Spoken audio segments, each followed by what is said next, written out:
Thank you very much, Mr. President. Ladies and gentlemen, good evening. Assalamu alaikum. Lovely to see you all here tonight. We are having a very entertaining night, are we not, with some very interesting things being said from the other side of the house tonight. Let me begin by saying, as a Muslim, as a representative of Islam, I would consider myself an ambassador for Islam, a believer in Islam, a follower of Islam and its Prophet. So, in that capacity, let me begin by apologizing to Anne-Marie for the Bali bombings. I apologize for the role of my religion and me and my people, for the killing of Theo van Gogh, for 7/7. Yes, that was all of us. That was Islam, that was Muslims, that was the Quran. I mean, astonishing claims to make in the very first speech tonight, on a day like today, where the Conservative Prime Minister of the United Kingdom is having to come out and point out that these kind of views are anathema. And I believe you're trying to stand for the Labour Party to become an MP in Brighton.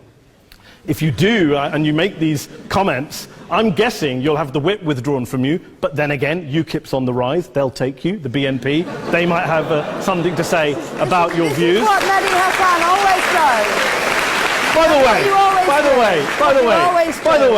way, just on a factual point, since we heard a lot about the second speaker, about how backward we Muslims all are, on a factual point, you said that Islam was born in Saudi Arabia. Islam was born in 610 AD. Saudi Arabia was born in 1932 AD. So you were only 1,322 years off. Not bad? Not bad start there. Talking of maths, by the way, a man named Al-Khwarizmi was one of the greatest mathematicians of all time, a Muslim, worked in the golden age of Islam. He's the guy who came up with not just algebra, but algorithms. Without algorithms, you wouldn't have laptops. Without laptops, Daniel Johnson tonight wouldn't have been able to print out his speech in which he came to berate us Muslims for holding back the advance and intellectual achievements of the West, which all happened without any contribution from anyone else other than the Judeo-Christian people of Europe. In fact, Daniel David Levering, the author of the Pulitzer Prize-winning historian and author of The Golden Crucible, points out that there would be no Renaissance, there would be no Reformation in Europe without the role played by Ibn Sina and Ibn Rushd and some of the great Muslim theologians, philosophers, scientists in bringing Greek texts to Europe. As for this being our university, I will leave that to the imagination as to who is our and who is there. I studied here too. An astonishing set of speeches so far making this case tonight. A mixture of just cherry-picked quotes, facts and figures, self-serving, selective, a farrago of distortions, misrepresentations, misinterpretations, misquotations. Daniel talked about my article in the New Statesman, which got me a lot of flack, where I talked about the anti-Semitism that is prevalent in some parts of the Muslim community, which indeed it is.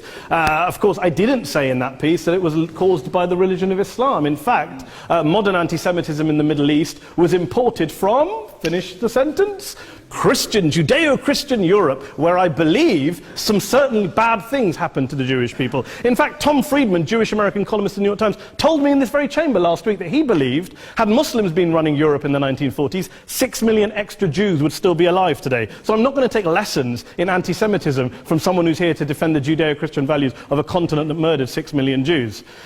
Moving swiftly on. Yes. Absolutely. Well, I'm about to make that point. No, I'm about to make that point. You're right. I agree with you 110%. That is my point. I don't think Europe is evil or bad. I'm a very proud European. I don't want to judge Europe on that basis, but if we're going to play this gutter game where we pull out the Bali bombing and we pull out examples of anti-Semitism in the Islamic community, then of course I'm going to come back and say, well, hold on. I mean, look, let's be very clear. Daniel here was a last-minute replacement for Douglas Murray, who had to pull out. And Douglas and I have a well-documented differences, but to be fair to Douglas, as to be fair to Anne-Marie and to Peter, atheists.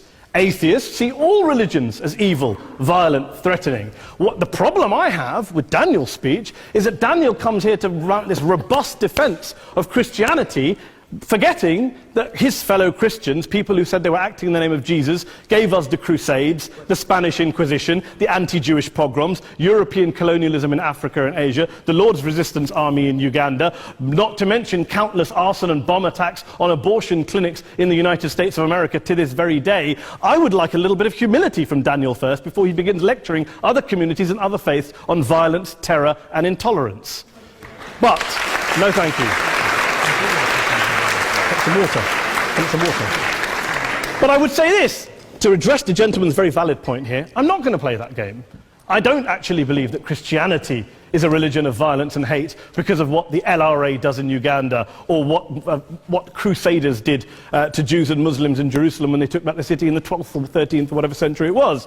I believe that Christianity, like Islam, like pretty much every mainstream religion, is based on love and compassion and faith. I do follow a religion in which 113 out of the 114 chapters of the Quran begins by introducing the God of Islam as a God of mercy and compassion. I would not have it any other way. I don't follow a religion which introduces my God to me as a God of war, as some kind of Greek God of wrath, as a God of hate and injustice. Not at all. As Adam pointed out, you go through the Quran and you see the mercy and the love and the justice. And yes, you have verses that refer to warfare and violence. Of course it does. This is not a motion about pacifism. I'm not here to argue that Islam is a pacifistic faith. It is not.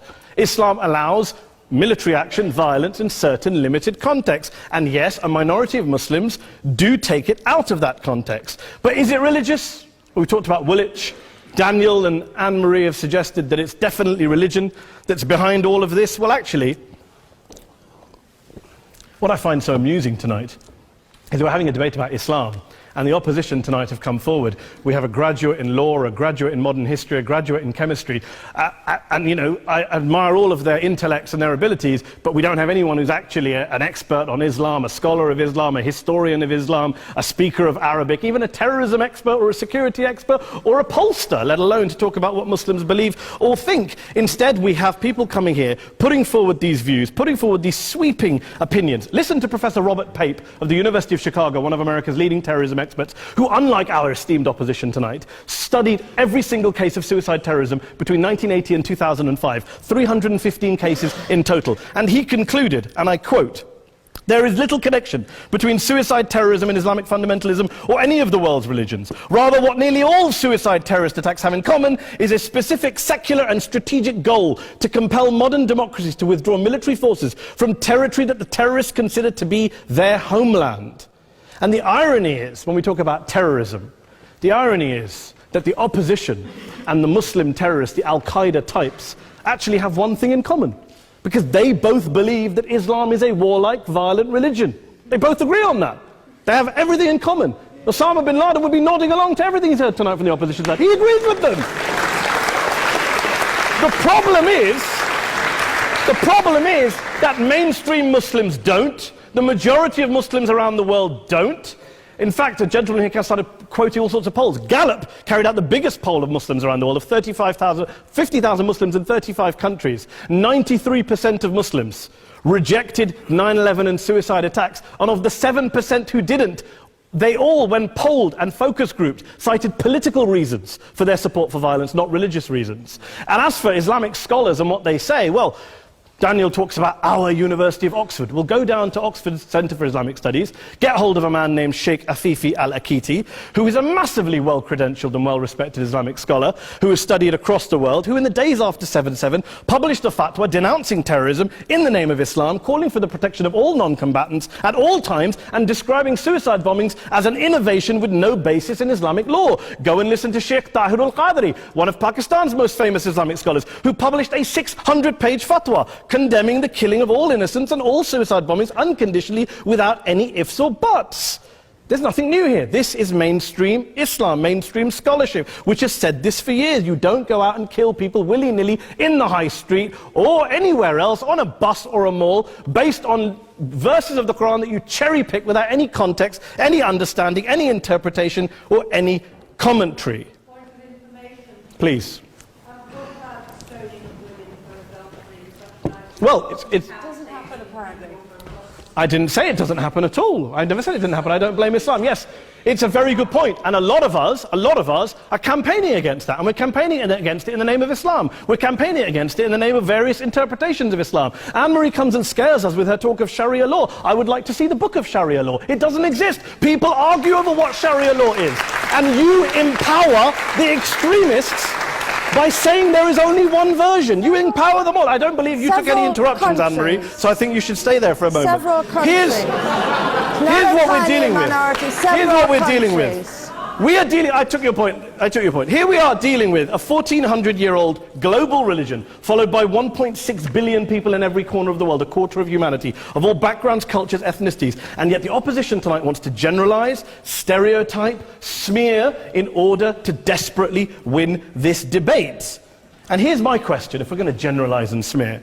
If, okay, people say yesterday's bombers, and we've got to be careful, there's a trial going on, were yesterday's attackers, motivated by Islam? Big debate. I don't believe they were. Let's say they were. Let's say Faisal Shahzad, the Times Square bomber, was motivated by Islam. Let's assume, for sake of argument, that Richard Reeves, the shoe bomber, was motivated by Islam. If Islam is responsible for these killings, if Islam is what is motivating these people, and Islam is therefore not a religion of peace, a religion of war, then ask yourself this question: why aren't the rest of us doing it? Why is it such a tiny minority of Muslims are interpreting their religion in the way that the opposition claim they are? Let's assume there are 16,000 suicide bombers in the world. There aren't. Let's assume there are for the sake of argument. That's 0.001% of the Muslim population globally. What about the other 99.99% of Muslims who the opposition tonight either ignore or smear? The reality is that the rest of us aren't blowing ourselves up tonight. The reality is that the opposition came here tonight not worried about the fact that me and Adam might pull open our jackets and blow ourselves up tonight because we're followers of a warlike warrior religion which wants to take over Europe and Daniel's university. The issue is this. The issue is this. Unless the opposition can tell us tonight, and Peter Atkins is here, one of our great atheist intellectuals, can tell us tonight, they can answer this question tonight: why don't the vast majority of Muslims around the world behave as violently and aggressively as a tiny minority of politically motivated extremists? Then they might as well give up and stop pretending they have anything relevant to say about Islam or Muslims as a whole. Ladies and gentlemen, let me just say this to you. Think about what the opposite of this motion is. If you vote no tonight, think about what you're saying the opposite of this motion is. That Islam isn't a religion of peace, it's a religion of war, of violence, of terror, of aggression. That the people who follow Islam, me, my wife, my retired parents, my 6-year-old child, that 1.8 million of your fellow British residents and citizens, that 1.6 billion people across the world, your fellow human beings, are all followers, promoters, believers in a religion of violence. Do you really think that? Do you really believe that to be the case? They say that in the Oxford Union, the most famous debate was in 1933, when Adolf Hitler looked out for the result of the King and Country motion, where they voted against fighting for King and Country, and Hitler was listening out for the result. Well, tonight, 80 years on, there are two groups of people around the world who I would argue are waiting for the result of tonight's vote. There are the millions of peaceful, non-violent, law-abiding Muslims both in the UK, Europe, Asia, Africa and beyond, who see Islam as the source of their identity, as a source of spiritual fulfillment, of hope, of solace. And there are the phobes, the haters, the bigots out there who want to push the clash of civilizations, who want to divide all of us into them and us and ours and their. Ladies and gentlemen, I urge you all not to fuel the arguments of the phobes and bigots. Don't legitimize their divisions. Don't legitimize their hate. Trust those Muslims who you know, who you've met, who you hear, who don't believe in violence, who do want you to hear the peaceful message of the Quran as they believe it to be taught to the majority of Muslims, the Islam of peace and compassion and mercy, the Islam of the Quran, not of Al-Qaeda. Ladies and gentlemen, I beg to propose this motion to the House. I urge you to vote yes tonight. Thank you very much for your time.